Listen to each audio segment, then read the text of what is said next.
King Charles officially stuns the entire UK after handing final authority to Prince William, just as a catastrophic Camilla scandal erupts across the nation. But the public has no idea about the terrifying secret hidden inside the palace walls.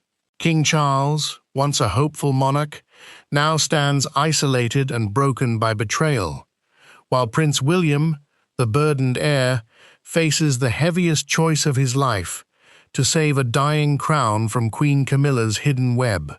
What did William find in that classified Zurich ledger that made his blood run cold? And why did Charles whisper a final warning that changed the royal family forever? The gold-embossed letterhead on the desk of the Prime Minister did not bear the standard royal request for consultation. It bore a single, terrifying word, stamped in crimson ink: Sovereign Directive. At exactly 11:42 p.m., King Charles III sat within the dimly lit, suffocating confines of the Clive Room at Windsor Castle. The room smelled of old paper, beeswax, and the sharp, chemical tang of fresh ink. His hands, usually steady during official signings, trembled so violently that the heavy gold signet ring clicked against the glass of his water tumbler. He pressed the ring into the pooling, blood-red wax on the parchment before him. Standing across the mahogany table, Prince William kept his gaze fixed firmly on the floor. His jaw was tightly clenched, the muscles leaping beneath his skin, while a thick, unmarked manila folder rested between them like an unexploded bomb. "Are you absolutely certain, Father?" William's voice was barely a whisper, thick with a raw emotion the public had never been allowed to see from the future king. "Once this is logged with the Privy Council tomorrow morning, it cannot be undone. The constitutional precedent it sets, it changes everything. It changes how history will view your entire life." Charles did not look up immediately.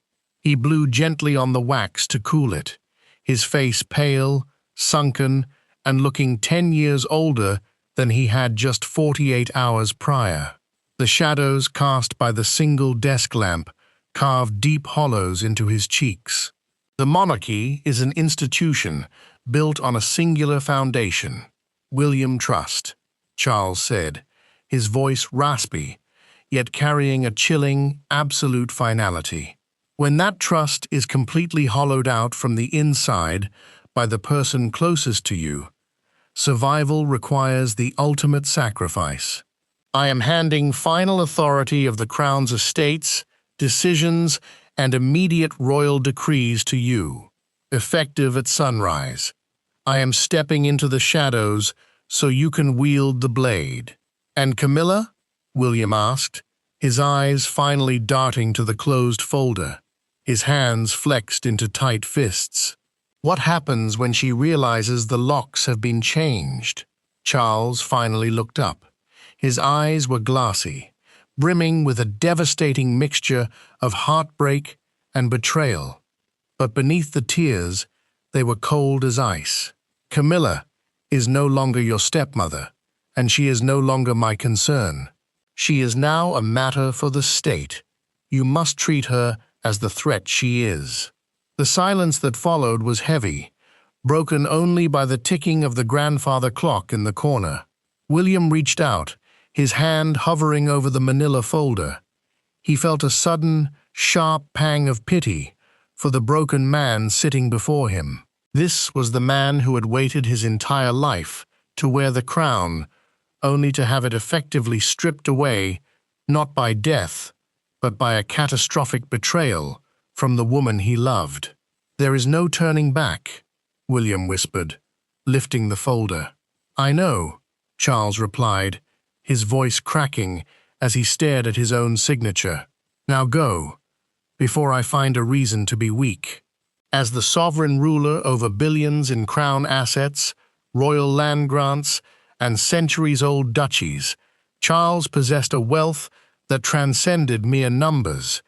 Yet at this moment, his immense status offered absolutely no protection. To truly understand how the monarch had been brought to his knees, one had to look back 20 years, to the quiet warnings ignored in the corridors of Highgrove House. Back then, a loyal courtier had subtly pointed out that Camilla's personal accounting team had quietly established a network of untraceable shell corporations in Panama under her maiden name, a seemingly minor detail that Charles had brushed off as simple asset management for her children. The tragic core of this betrayal lay in the fact that Charles had spent half his life fighting the entire world, his mother, his people, and the press, just to elevate Camilla to the status of queen. He had built her up, blinded by a decades-long devotion, completely unaware that she had been playing a much larger, darker game from the moment she married into the House of Windsor. This blind faith had driven a wedge between him and William for years, creating an icy rift that only thawed when the true danger finally surfaced.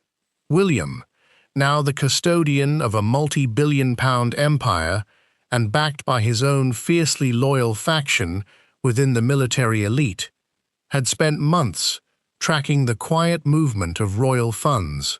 His suspicions had been deeply rooted in a memory from his youth, a sharp flash of recollection from a rainy afternoon at Balmoral when he was just a teenager.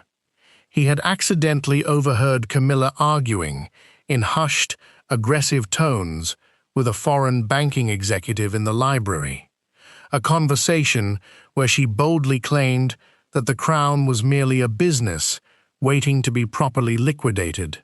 That single, buried memory had haunted William for 2 decades, serving as the hidden anchor that drove him to launch a highly classified internal investigation alongside Alistair Vance, a trusted ex-MI6 liaison. Now, looking at his broken father, the horrifying reality of that long-ago warning was fully realized. The absolute power of the United Kingdom was changing hands in the dark, not with a grand coronation, but with the quiet slide of a pen, leaving the country on the precipice of total chaos. The heavy oak doors of the Clive Room clicked shut behind William, the sound echoing through the cavernous, stone-cold hallways of Windsor Castle like a gunshot. The transition of final authority was complete, but the true war was just beginning. It was 1:15 a.m. William walked rapidly through the shadows of the state apartments, the manila folder clamped firmly under his arm. His phone buzzed with a low, rhythmic vibration against his chest. He pulled it out, looking at the encrypted screen. "Vance," William said, his voice a sharp, commanding rasp as he ducked into a private security alcove. "The directive is signed. I have full executive control. Then we have exactly 4 hours before the banking grids in Zurich open, Your Royal Highness." Alistair Vance replied over the secure line, his tone tight, clinical, and stripped of all typical royal pleasantry. "But you need to see what we just intercepted from Clarence House. It's not just a financial drain anymore. She knows the net is closing." William leaned his head back against the cold stone wall, a sudden wave of exhaustion washing over him. To the public, the royal family's wealth was an abstract concept: castles, crowns, and priceless art. But William knew the brutal reality of their status. They were a multi-billion-pound corporation whose ultimate currency was not gold, but survival and public devotion. For decades, that status had been carefully guarded by an intricate network of advisors, but Camilla had managed to find the single blind spot in the armor: Charles's unconditional love. A sharp, vivid flashback pierced William's mind, transporting him back to a humid afternoon at Highgrove Estate 6 months ago. He had arrived unannounced for a meeting with his father, only to find Camilla standing in the hallway outside the king's private study. She had been holding a sleek, unencrypted satellite phone, speaking in a low, venomous hiss to someone on the other end. "The king's health is a variable we can leverage," she had whispered into the receiver, her eyes fixed on the antique portraits lining the wall. "If the transition happens on our terms, the Duchy of Lancaster's offshore portfolios will be reorganized before William even takes the oath."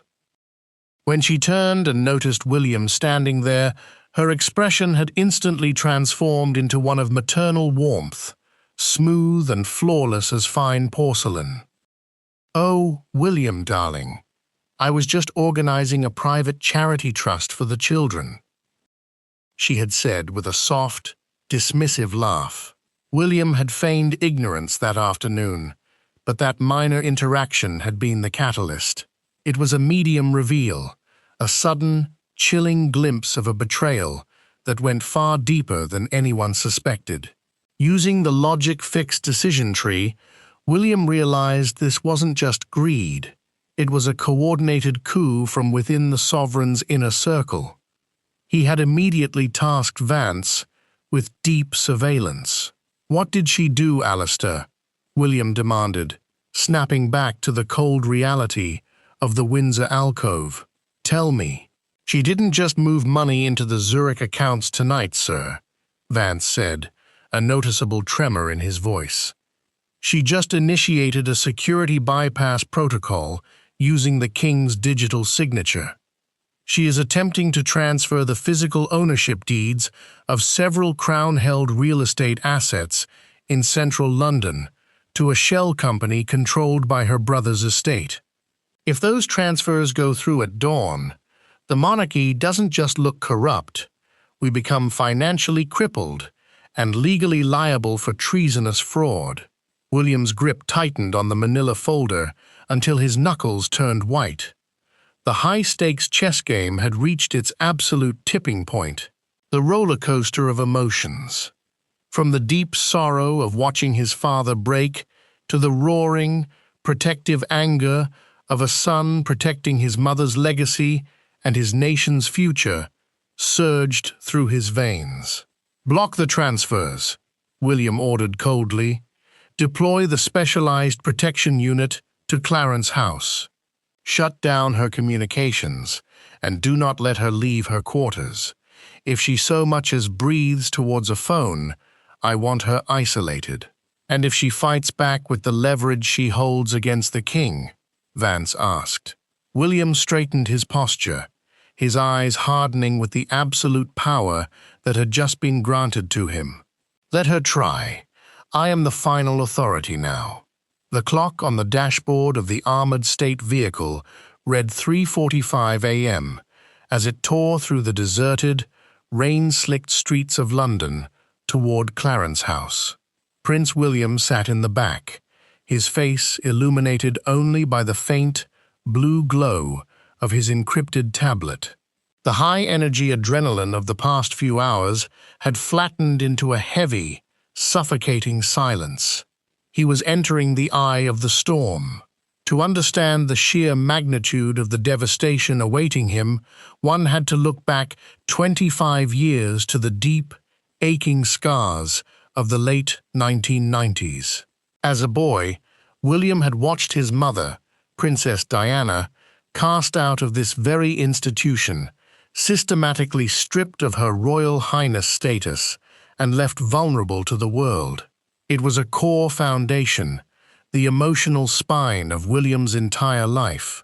He remembered a specific, heartbreaking evening at Kensington Palace when he was just 15. He had found his mother weeping quietly on the floor of her study, holding a stack of leaked medical records that had been weaponized against her by anonymous palace officials. "They want to destroy my credibility, William," she had whispered, her voice cracking as she held his hand. "Because they know I see through the facade."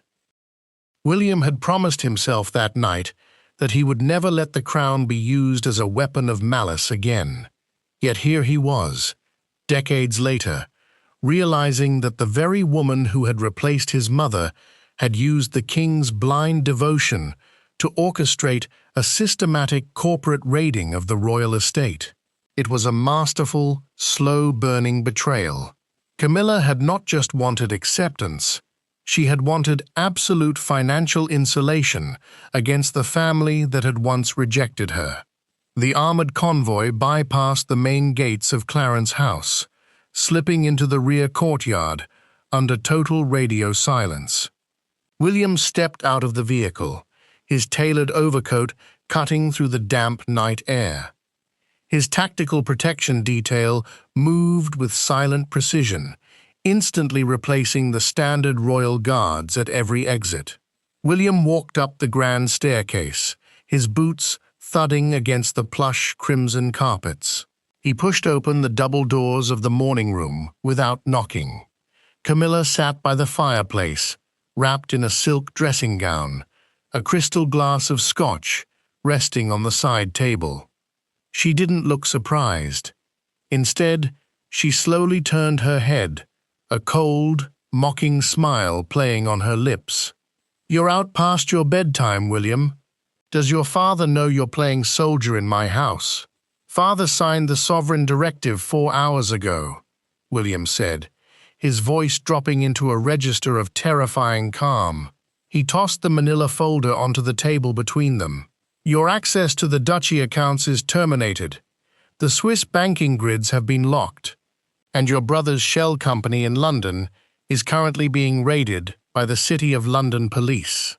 Camilla's smile didn't fade, but her eyes narrowed, flashing with a sudden, dangerous intensity. She stood up slowly, her status and decades of aristocratic privilege radiating from her posture. "You think a piece of paper changes anything?" she hissed, stepping closer. "I have 30 years of your father's private correspondence, William.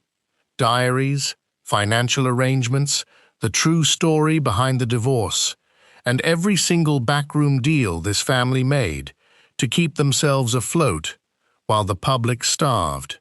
If you lock me away, a timed data dump goes to every major news outlet globally.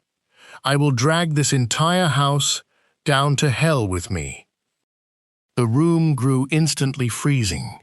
The emotional roller coaster had reached its absolute peak, the ultimate clash between the protector of the legacy and the architect of its destruction. William didn't flinch. He stepped directly into her space, his towering frame casting a shadow over her. "Go ahead and release them," William whispered, his eyes entirely devoid of fear. "Because under the final authority granted to me tonight, I have already drafted the treason and fraud charges. If those files go public, you won't be retiring to Scotland. You will be the first queen in modern history to face a closed-door military tribunal. Let's see who survives the fallout." At exactly 8 a.m., the familiar, comforting chimes of the BBC regular programming abruptly cut to a black screen. Across the United Kingdom, millions of people sat frozen at their breakfast tables as a visibly shaken news anchor appeared on screen, holding an official parchment bearing the royal coat of arms. The breaking announcement hit the nation like a physical blow. King Charles III had issued a historic sovereign directive, stunning the entire UK by handing absolute, final authority over all state decrees, financial assets, and royal decisions to Prince William. Simultaneously, a brief, chilling secondary statement confirmed that Queen Camilla had been removed from public duties indefinitely following a massive, erupting financial scandal involving overseas trusts. Behind the high stone walls of Windsor Castle, the atmosphere was suffocatingly quiet. King Charles stood alone by the towering stained glass windows of the long gallery, his silhouette framed against the grey morning sky. He was a monarch in name, but a ghost in reality. The immense wealth and status he had spent a lifetime waiting to inherit were now completely out of his hands, surrendered to his own son to save the institution from total collapse. A sudden, overwhelming wave of memory washed over Charles, a painful flashback to his coronation day. As the heavy St. Edward's crown had been lowered onto his head, Camilla had caught his eye from the transept, offering a subtle, reassuring nod.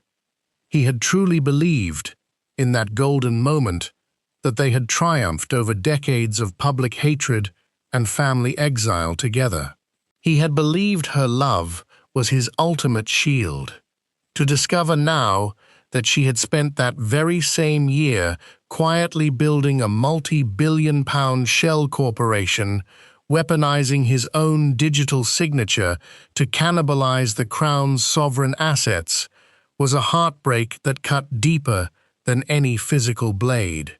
The heavy doors at the end of the gallery swung open, and the crisp, rhythmic thud of leather boots echoed down the long hall.